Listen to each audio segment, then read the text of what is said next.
Hey guys, welcome to Know I'm Adam. And I'm Lawrence. And well, we waited nearly a whole week, and today we finally got our taste. Yes, Battlefield 5 is actually Battlefield 1, Tricked you. as revealed by an 80-second trailer that was somehow converted into a 30-minute plus presentation thanks to tons of circumlocution.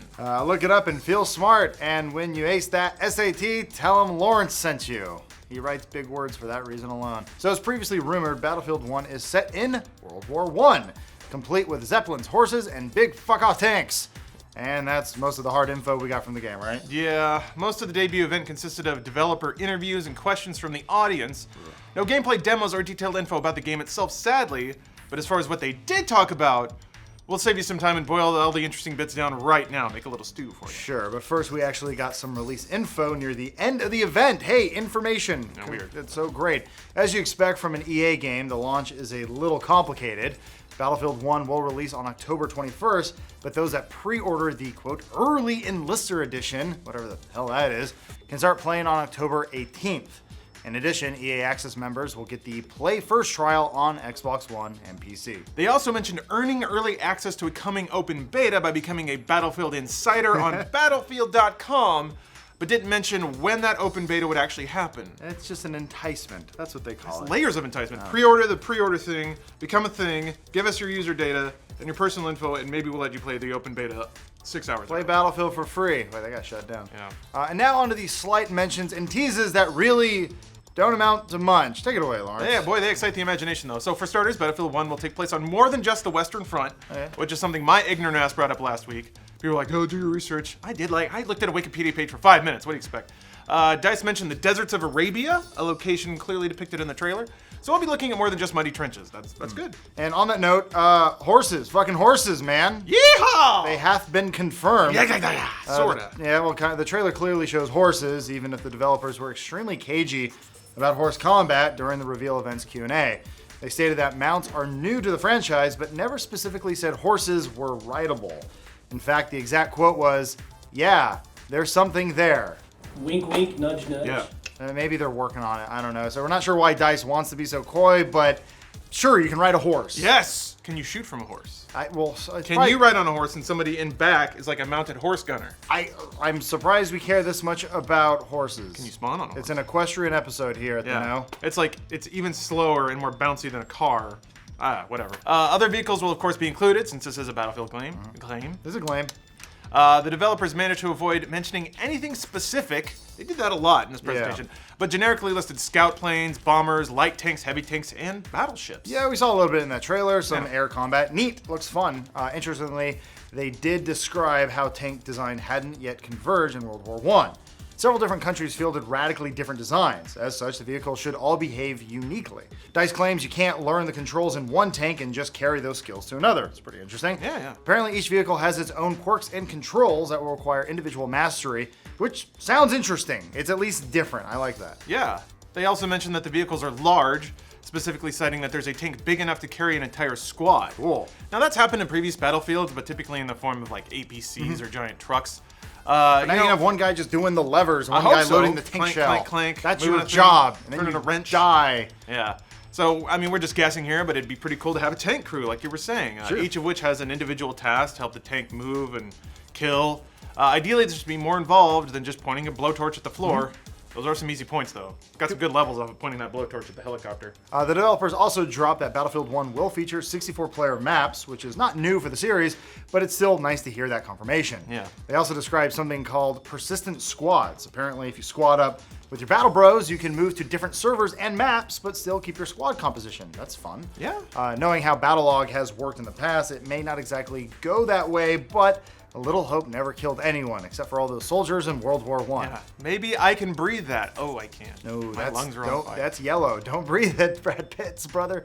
And you can kind of read between the lines there. So much of game design now is trying to prevent players from leaving, trying to just suck hours. So if you get in a good squad with a good group of people, and you never really hit like a loading screen or like a quit moment, you're just rolling from match to match, from server to server, just keep playing all night. That's what you do. And then you get fired, you die of hypothermia. We also got a few hints about the guns, though again, not much specific. The devs spent some time talking about melee weapons, which apparently will be featured pretty prominently in Battlefield 1. Now that much you could actually infer from the game's banner art. This time the Battlefield guy is holding a Mauser in the orange hand and a scary fuck-off trench club in the blue. So that kind of gives you an idea about how the combat's going to go. They went on to describe how the different melee weapons will have different stats, specifically describing that some will attack faster than others. Sure. Rapiers. Or sabers, whatever. Can't say that on YouTube. You can say whatever you want. Although we can assume that surely weapons will also have varying damage. Maybe they'll stun enemies for different lengths as well. I mean, we've seen this in other games like Hardline and stuff like that with batons and baseball bats and all that stuff. But you'll also be able to fix a bayonet to the end of your rifle and spear up dudes all real nice. So makes sense. It is keeping in with the times. Yeah, it's trench warfare. And on that note, DICE also described that engagement distances will be shorter in Battlefield 1, making combat more intense, but also adding to the viability of melee weaponry. Now, I'm actually on board with this. I always liked the close quarters maps in Battlefield. The close quarters expansion was my favorite. So that sounds really good to me. Running and gunning in Battlefield feels really fun. It sounds like an interesting mix of being wide open, but closed in. Since I hope so. You can't really shoot super far, there weren't really a lot of snipers. Yeah, 4 maps were wide open, and you had some moments where you'd enter a building and get to do that, like peeking around corner, throwing grenades, but it was just a lot of being very careful, moving from cover to cover, and just shooting, just throwing leads. It'll be interesting if scopes aren't really a thing in this game. I don't know how they could be. So the developers also mentioned that weapon customization will have a new type of flavor, but didn't offer any more details about what that meant. We're assuming lemon lime on this one, or maybe Get it? tiger stripes. Get it? Yeah. And as you can see from the game's reveal trailer, it's got mustard gas. I get it. For all you fans of chemical warfare out there, DICE confirmed that you can counteract this with a gas mask. But they didn't go into details about how that will actually work. If I just put it on. Oh, do you? I mean, maybe it's like previous Battlefields where you have some gear slots and equipping the gas mask will take one of those spots. I mean, makes sense. They've done it before, so why not? So potentially you have to choose between holding a melee weapon or a gas mask. Maybe something like that. Do I kill this guy to death or do I breathe for the rest of my life? Yeah, it's a hard choice to make. Or maybe like putting the gas mask on just takes a lot of time. So you gotta put down your gun, put down your this sounds like trench fun. Take off your jacket, put on your little thing, screw in the daily bops, and then you just get shot in the head. Yep. And then you fucking flip your computer over and leave. That's a perfect metaphor for World War I. I'm playing Call of Duty. The developers also briefly mentioned super weapons. Now this is pretty cool. They were remarking that, quote, if you have it, you're invincible. So this sounds like a new mechanic for Battlefield, at least it does to me. We're guessing it'll function similarly to the hero pickups in DICE's previous shooter Battlefront. You just find them on the map and then you become Luke Skywalker for a little bit. That's going to happen here. You become Luke Skywalker in World War I. They just don't know what they're doing anymore. And just get shot in the head and die. The idea is maybe that you grab it on the map, you spawn with it, or earn it by capturing points or something like that. It kind of becomes a snowball effect, who knows. And you can use it for possibly a limited time until it expires. We're just throwing ideas out there, DICE, if you're watching and you need any help. Yeah. We're idea guys. That's guns. That's what my business card says. So this theory was potentially reinforced by a crowd question asking about Flamethrower Man. The DICE developers were coy as usual, but mentioned that the Flamethrower will, quote, play a special role and then it'll be in players' hands somehow.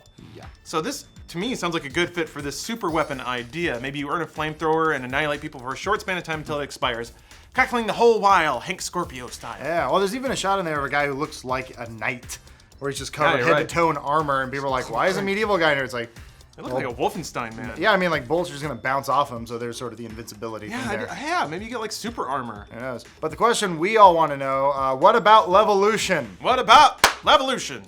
I feel like nobody. The room's here we go. empty. Wait, Everyone Levolution. left. Watch this.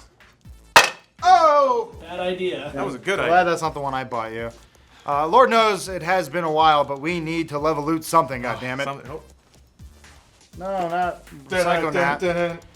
Again, DICE didn't share any specific details on this, but sort of reverse promise there will be tons of environmental destruction in the game. Yeah, they actually said there was, quote, too much destruction at the game at a certain point, and it actually started interfering with the gameplay. Okay. Which is kind of confirming there will be a lot of shit to blow up. I don't know. Blimps. Yeah, in the end, they just asked for some trust, saying that they'll find a balance between keeping the game dynamic and not breaking the gameplay by exploding too much shit. And finally, there will be a campaign. Woo! I'm actually excited about this I one. actually like Battlefield campaigns. They're fun. It'll follow multiple soldiers throughout World War I, showing different perspectives, likely bouncing through the different areas the game will feature in multiplayer maps. DICE said their focus is adding more Battlefield into the campaign, which we interpret to mean a shift away from big scripted set pieces. People say they want that, but I did like seeing that boat split in half. It was kind of cool. The I game don't know. glitched out for me at that point. Oh yeah? Well, maybe you ruined the fell magic a through little the bit. ground. You ran forward, didn't you? The colonel's name was Kovic. It was weird. I can see that being right. Maybe they want name on name out of you right now. Yeah. What was that movie? Oh, 4th of July. That was a war wave. That was Vietnam. Oh, who knows? They made one of those too. So that's most of the information we could scrape out of this fairly anemic reveal event. They showed the trailer 3 times, which is pretty cool. Apparently, we won't see more of the game until EA Play, which is EA's surrogate for E3, and appropriately happens June 12th through 14th, so about a month from now. They revealed this will be the game's first hands-on opportunity, despite the onstage YouTuber referencing that he's played it already. But that's enough reporting here. What do we think?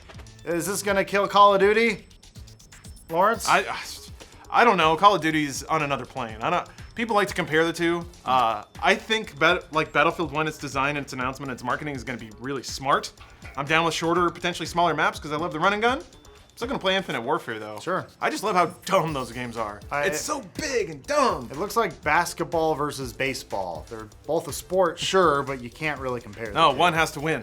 Hockey. I mean, play what you want, kids. Have fun. You know what occurred to me? There never actually was a Battlefield 1. It was Battlefield 1942. Correct. So, it took them this long to make Battlefield 1, like the Xbox One. Oh, weird. You're just realizing that now? No.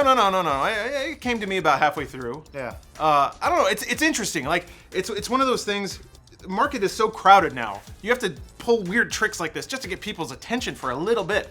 So it's like, hey, dude, you heard about Battlefield 1? And they're like, what? What That did we doesn't make just talk sense to about me." for 10 Blah, minutes? blah, blah, blah, blah. And then you get people's attention. It's not like Battlefield 5. Oh, 5, yeah. Anyway, leave a comment below and let us know how much better Battlefield is than Call of Duty. Battlefield 1, World War 1 player, one grenade, one bullet, Are we at a film yet? one kill. I kind of want to pick you up, but I know that's a bad idea. Yeah, he probably won't even. No, you would hate that. Wouldn't you, Bender? Would you better? He always positions so you rub his butt. Yep. And then he kind of tries to shift it so a finger goes in the butthole a little bit. You can't get it. You can't get it. Look at him. Woo! Like a little flap. Seals right back into itself. More animals should come with little flaps in their butts.